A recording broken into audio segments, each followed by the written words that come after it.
Hello and welcome to JPzilla. So, yesterday I did a video, a really long video, about 20 minutes, on my analysis of Godzilla Minus One, and in that video I included heavy spoilers.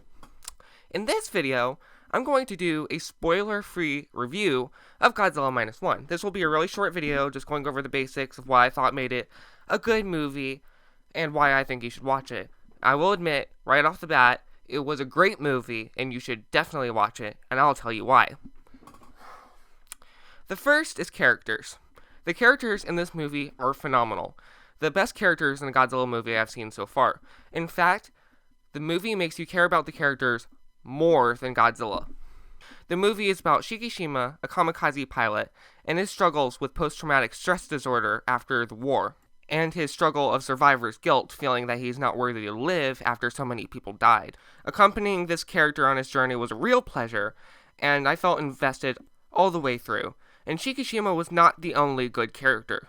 Each of the characters was enjoyable in his or her own way, and by the end of it, you wanted them all to live, including Shikishima's co-workers and love interest. The second thing about this movie is that it will make you hate Godzilla, and I mean hate Godzilla like no other movie has done before.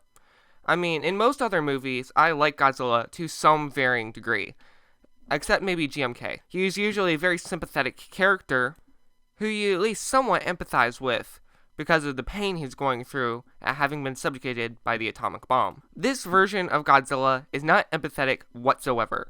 He may be in pain, but he does not show it whatsoever, nor any sort of other empathetic quality. This feels like the most true embodiment of death, the destroyer of worlds, otherwise known as the atomic bomb, or even the war, because I feel this Godzilla was actually more a metaphor for the war than the bomb. But my point is that this Godzilla was a true embodiment of death and destruction that you could not empathize with whatsoever, and who seems not even to feel any true emotion. This Godzilla was more of just a killer, really. Something that destroyed just because it could.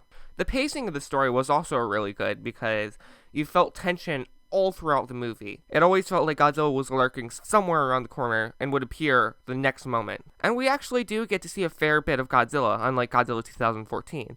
For those of you who wanted more Godzilla action, then that is certainly good news. I also want to point out that the director clearly knows his Godzilla lore and is very faithful to the Godzilla franchise overall. So it really feels like a very authentic Godzilla movie that harkens back to its predecessors.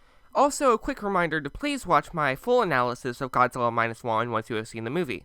In that video, I break down a few of the elements I recognize from older Godzilla movies, discuss in depth my thoughts on the plot, the new Godzilla, and the characters, and more. I hope you enjoyed this short review, and if you did, please click that like button because it really helps me a lot. Comment down below your thoughts on the movie, please, no spoilers, and subscribe to the JPzilla channel for more breakdowns, analysis, art even, and plenty of other Godzilla-related topics. Until then, sayonara.